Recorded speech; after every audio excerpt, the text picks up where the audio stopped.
وفعلا سامسونج قررت تدفع مليار دولار لابل، لكن بأصيع طريقة ممكنة، لأنهم دفعوهم فكة قوي. بعتهم عملات معدنية، وأقل عملة معدنية موجودة 5 سنت. 30 عربية نقل محملة مليار دولار على هيئة 5 سنتات بينزلوا النقل عند أبل، وبتوع الأمن حرفيا مش فاهمين أي حاجة. والمشكلة إن ده صح قانونيا، يعني ما فيهاش أي مشكلة إن هم يبعتوا المبلغ بأي فئة هم يختاروها. فتخيل بقى المعاناة اللي أبل عانتها عشان تعد المبلغ ده وتتأكد هو صح أصلا ولا لأ. سنة 2007 بتعلن ابل عن اول ايفون ليها، الاعلان اللي مش بس بيغير عالم الموبايلات، ده بيغير العالم كله للابد.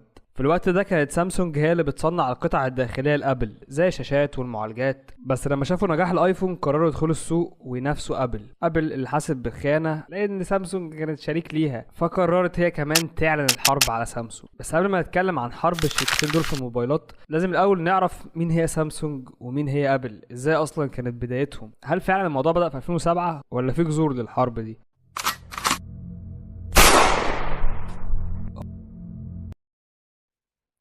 هما بيسرقوا افكارنا، هنخليهم يندموا انهم لمسوا حرف الاي. بس يا سيدي هما مورديننا. مش مهم، الحرب بدأت. في 1938 في كوريا الجنوبية راجل اسمه لي بيونج، ولو عايز تعرف ليه كل الكوريين اسمهم لي ارجع لفيديو ليه الكوريين اساميهم متشابهة. المهم الراجل ده فتح شركة وسماها سامسونج، كانت بتبيع سمك مجفف ونودلز وسكر. معنى الكلمة بالكوري النجوم التلاتة، سامسونج، وده رمز للقوة والخلود. بعد الحرب الكورية الشركة بدأت تتوسع في مجالات مختلفة زي نسيج، تأمين، بنى، تجارة. كانت تعتبر مجموعة من الشركات مش شركة واحدة. وفي السبعينات اتحولت سامسونج للشركة اللي احنا عارفينها لما قرروا يدخلوا عالم الإلكترونيات وعملوا أول تلفزيون أبيض وأسود سنة 1970. بعدها بدأوا يعملوا الميكروويف والثلاجات والشاشات. كان هدفهم واضح، صنع كل الأجهزة بنفسهم. التسعينات كانت الانطلاقة الحقيقية في الموبايلات، بس في الأول كانت أجهزة ضعيفة قدام نوكيا وموتورولا، فما كانتش منافس قوي. ممكن نعتبر انطلاقتها الحقيقية كانت في 2009، السنة اللي فعلا بدأت الحرب بينها وبين ايفون اللي سبقتها بسنتين. السنة دي فعلا أعلنت سامسونج نفسها كالمنافس الأول لشركة أبل في عالم الموبايلات. من وقتها وهم عندهم تنوع غير طبيعي، من فئة اقتصادية جدا للفئات الفخمة واللي بتنافس ايفون بجد. نقطة قوتهم ان هما بيصنعوا لنفسهم زي ما قلنا من شوية، هما اللي بيعملوا تقريبا كل القطع الداخلية، ودي نقطة تفوقهم على ابل. او يعني مش دي النقطة الوحيدة، لسه هنقارن ما بينهم، بس لا مش مقارنة من اللي هي بتاعت تشتري ايفون ولا تشتري ابل. احنا هنتكلم عن نتائج الحرب اللي حاصلة بينهم. على الناحية التانية ابل اللي بدأت في 1976 في ولاية كاليفورنيا، أسسوها 3 شباب على رأسهم طبعا ستيف جوبز. كانوا بيصنعوا أول كمبيوتر شخصي باسم أبل، صنعوه في جراج بيت ستيف جوبز. المشروع نجح وبدأوا بعدها في أبل 2 اللي غير شكل التكنولوجيا المنزلية. في الثمانينات الشركة بقت بتنمو بسرعة جنونية، وجوبز كان شايف نفسه بيغير العالم. وفي 1984 أطلقت أبل الماكسنتوش، الجهاز اللي كان مبتكر جدا بس غالي جدا، وده اللي خلى الشركة تدخل في أزمة مالية خلت مجلس الإدارة يشوف إن ستيف جوبز مجنون زيادة عن اللزوم فعلا، فقرروا ان هم يطردوه من شركته. بس في التسعينات بعد ما جوبز مشي الشركة انهارت تقريبا، منتجات كتير فشلت وسوق الكمبيوتر بقى في ايد مايكروسوفت. ده اللي خلى الشركة ترجع ستيف جوبز سنة 1997 ورجع ابل تاني على الساحة. في بداية الالفينات تحديدا في 2001 اطلقوا الايبود اللي كان جهاز موسيقي بسيط غير الصناعة كلها. بس الجهاز اللي طبعا كلنا عارفين ابل بسببه هو الايفون. الايفون اللي اول نسخه منه كانت في 2007 لما ستيف جوبز طلع على المسرح وقال جملته التاريخيه Today Apple is going to reinvent the phone. لو انت مش فاهم ايه اللي حصل، فالعالم كله عارف ان التليفون هو جهاز بتجيلك عليه مكالمات. حرفيا كانوا عايزين اي حاجه تقول الو. اقصى مراحل الروشنه عندهم ان يشتغل عليه جيمز، وجيمز بسيطه جدا، او يشغلوا عليه مثلا اغاني، وطبعا في لوحه مفاتيح وبيتحكموا فيه من خلال الزراير. بس الايفون عملوا ان حول التليفون من مجرد جهاز بيقول الو كمبيوتر في ايدك. عظمة الايفون خلت ابل هي اغلى شركة في العالم، قيمتها فوق ال3 تريليون دولار، رقم حرفيا انت لما بتحب تبالغ ما بتقولوش اصلا. فنقدر نقول ان دي حرب ما بين شركة كورية جنوبية وشركة امريكية، شركة قديمة عريقة من 1938 عندها خبرة تقريبا في معظم المجالات، وبين شركة متخصصة شوية وهي الايفون، شركة حديثة اتأسست في السبعينات. في 2011 ابل رفعت قضايا براءات اختراع ضد سامسونج في اكتر من 10 دول. ابل اتهمت سامسونج انهم نسخوا شكل الايفون، سواء الايكونز او الزوايا الدائريه وطريقه التمرير وكذا حاجه تانية. بس سامسونج ردت وقالت دي افكار عامه مش ملك حد، المحاكم استمرت سنين وسنين، واول حكم كان لصالح الابل. سامسونج اتغرمت اكتر من $1,000,000، لكن طبعا سامسونج استأنفت والمبلغ اتخفض، وتحولت المسألة بعد كده لحرب استنزاف. فسكة المحاكم ما جابتش نتيجة بالنسبة لابل. سامسونج لسه موجودة، والمبالغ اللي ضرمتها تكسبها حرفيا في اقل من شهر. بس ده ما يمنعش ان المحاكم رجحت كفة ابل على سامسونج، يعني نقطة لابل. ابل هي اللي معاها حق لان هي اللي معاها الاسبقية، فسامسونج حرامية. سامسونج سرقوا فكرة الابل. ادفع المليار بس خلينا نكمل نبيع 100 مليون جهاز. بما ان الشركتين كانوا هما اللي واخدين معظم السوق، فطبيعي ان هيحصل بينهم صدام في الاعلانات، ما بالك ان اصلا في بينهم حرب في المحاكم. فده اللي خلى الشركتين دايما بيلقاها على بعض في الاعلانات. مثلا الاعلان ده، واللي هو اعلان مشهور جدا،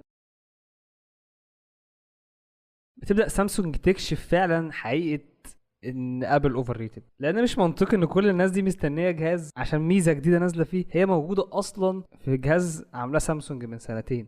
ايفون قررت انها ترد بطريقه اي حد غني ومشهور في الراب لما حد بينزل عدس، وهي التجاهل. قررت انها مش هترد. نبقى انا مش شايف فيكم حد، يعني واحد بيضحك عليك والتاني بيخليك تحلم.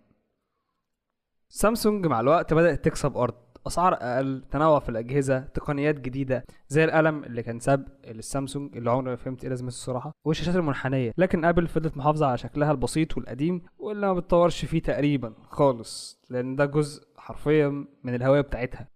فالجمهور اتقسم نصين. نص بيقول ان هم الصفوة، هم الفخامة، هم الكمال، هم المثالية بتاعت ابل. وجزء تاني واقعي شايف ان الطبيعي ان اي انسان بيفكر بدماغه هيبقى معاه سامسونج. اي نعم انا معايا سامسونج عشان مش معايا تمن ابل، بس يعني اتوقع ان حتى لو كان معايا تمن ابل ما كانش طبيعي ان انا اجيب ابل. يعني ليه الانسان يختار الحاجة اللي امكانياتها اقل بسعر اغلى؟ يعني مش منطقي. بس لو اختلاف الاذواق لبارة السلع يعني تقريبا. سامسونج تعلن عن أول شاشة منحنية. أبل بعد سنة تقدم شيئا جديدا. في الحرب دي حتى التأخير محسوب بدقة. في 2018 كانت القضايا بين أبل وسامسونج انتهت، فالاتنين قرروا ان هم يتعاونوا في السر. سامسونج لسه بتورد شاشات لأبل، بس في العلن كل واحد بيحاول يكسب حرب الهوية اللي ما بينهم. الاتنين اصلا شايفين ان الحرب بينهم مكسب ليهم هما الاتنين، وده الصراحة انا شايف ان سببه هو الانتماء الوهمي.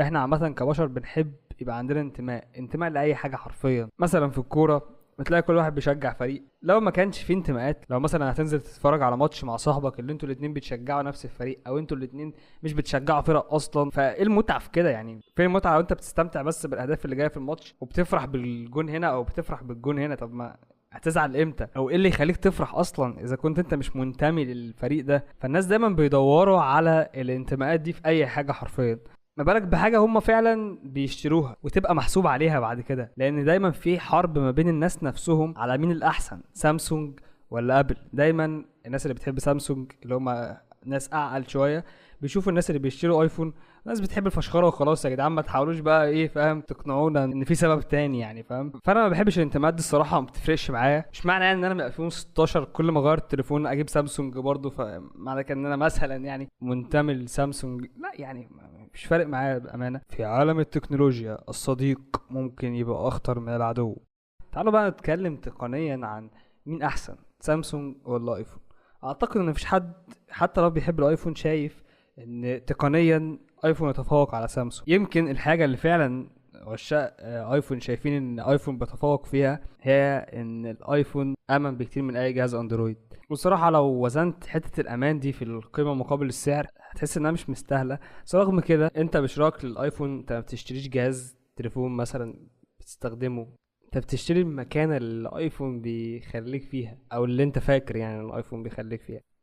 في اول الفيديو قلنا ان سامسونج سرقت الفكره كلها من ايفون، وده اللي خلى ابل ترفع قضايا على سامسونج، وفعلا كسبت القضايا دي. بس في نفس الوقت سامسونج رفعت قضايا على ابل لان ابل انتهكت براءة اختراع سامسونج اللي بتخص الاتصالات اللاسلكيه والتقنيات داخل المكونات. ما تنساش ان احنا كنا بنقول ان اصلا ابل بتاخد القطع الداخليه من سامسونج. ابل رفعت قضيه على سامسونج انها سرقت الشكل، لكن سامسونج رفعت قضيه على ابل انها سرقت المضمون، سرقت القطع الداخليه. ده اللي خلى المحاكم في بعض الدول تحكم لسامسونج، زي محاكم في كوريا يمكن عشان الشركه كوريه مثلا، وفي المانيا. ومن ضمن الحاجات اللي ابل سرقتها من سامسونج الويجيتس اللي هي عند سامسونج من اكتر من 10 سنين قبل ما ابل تطبقها في 2020. والاولويز ان ديسبلاي، وهي ان الشاشه تكون شغاله والتليفون مقفول او مش بتستخدمه، يعني بيفضل يعرض لك حاجات. دي سامسونج عملتها من 2016، ابل لسه عاملاها من 3 سنين. ده غير النوتيفيكيشن سنتر اللي الاي او اس سرقها من الاندرويد لما لقى انها ناجحه جدا. والمالتي تاسكينج، سامسونج عملت المالتي تاسكينج انك تفتح برنامجين في نفس الوقت ب 2013. ابل طبقتها في الايباد، اي نعم لسه ما طبقتهاش في الايفون، بس هي مساله وقت لانها حاجه لابد منها. يعني انا فاكر ان مدرس الرياضه قال لي كلمه في ثانوي، الحاجه اللي بتميز ابل عن سامسونج هي ان ابل ما فيهاش مالتي تاسكينج. ابل بتركز على حاجه واحده بس، لكن سامسونج فيها مالتي تاسكينج، وده اللي بيخلي سامسونج تهنج